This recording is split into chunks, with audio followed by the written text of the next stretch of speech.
Hi folks, Joseph Kursky here with you to talk about analyzing median age at different scales using powerful web mapping tools. In this case, I'm going to use the ArcGIS Online mapping tools from Esri.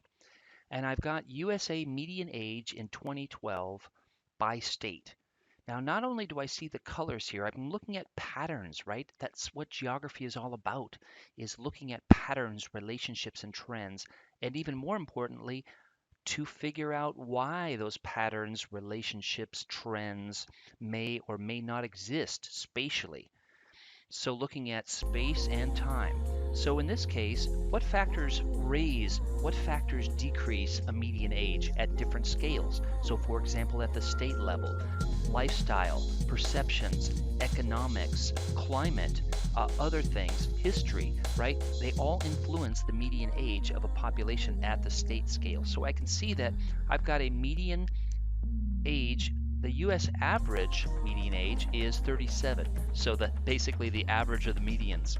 But you can see that some states like Texas are younger.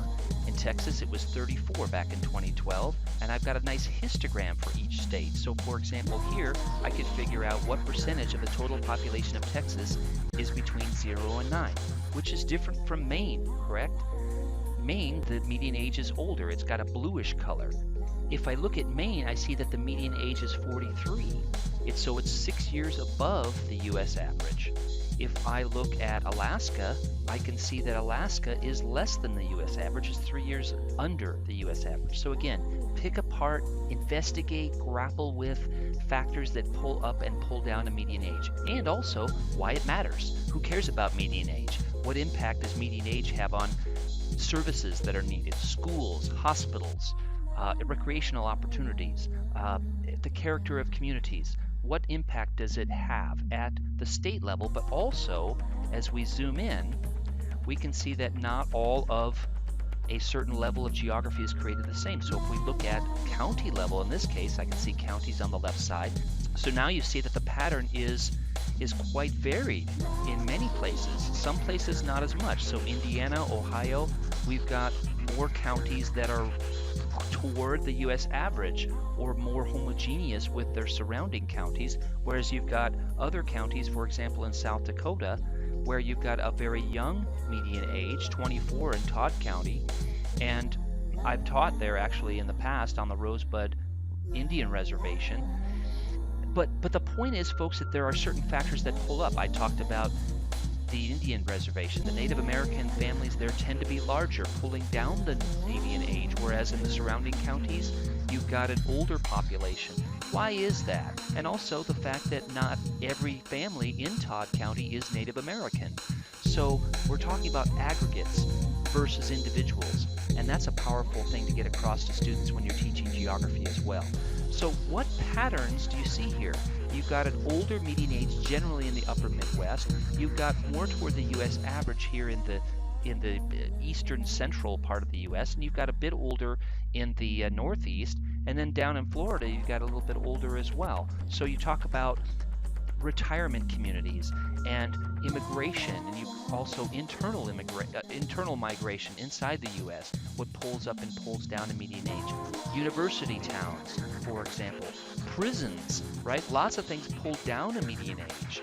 Not that everybody in a university or everybody in a prison is younger, but they tend to be younger, which pulls down the median age. Now, you and I, when we zoom into these three states, we kind of see Nebraska, Colorado, and Kansas there. But let's say you're teaching elementary or secondary school students. They might not see that as readily as you and I. So let's go ahead and change the base map to something like terrain with labels. Now we can see some infrastructure, highways and so on, but we can also see some place names.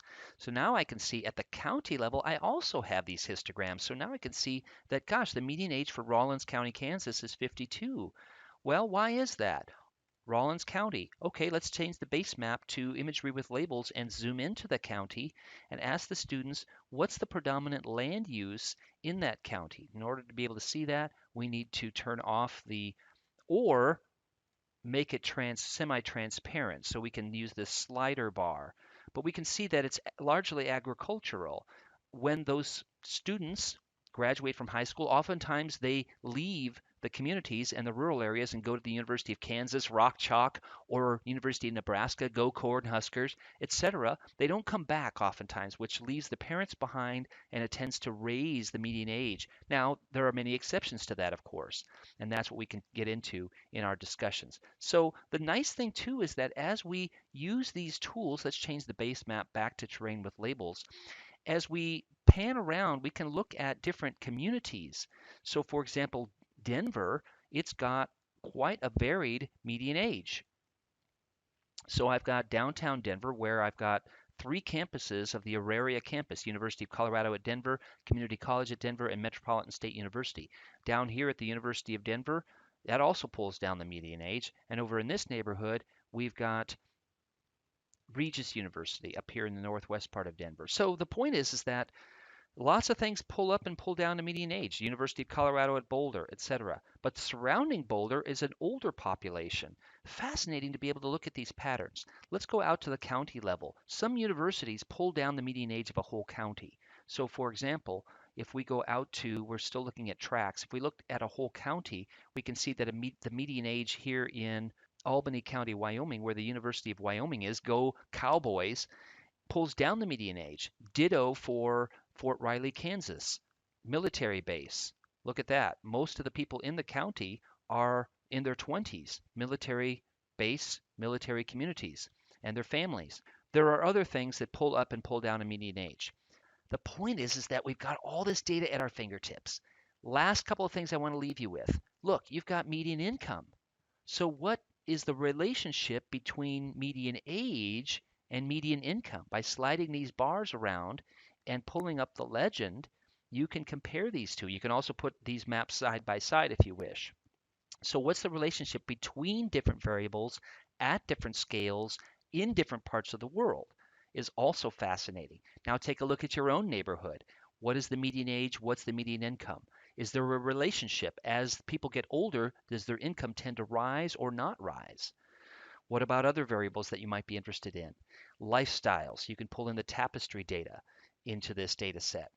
You can pull in retirement communities, zoning, other things. So the point is that you could take advantage of the fact that you've got these data sets and these tools at your fingertips. You can also do some analysis in here.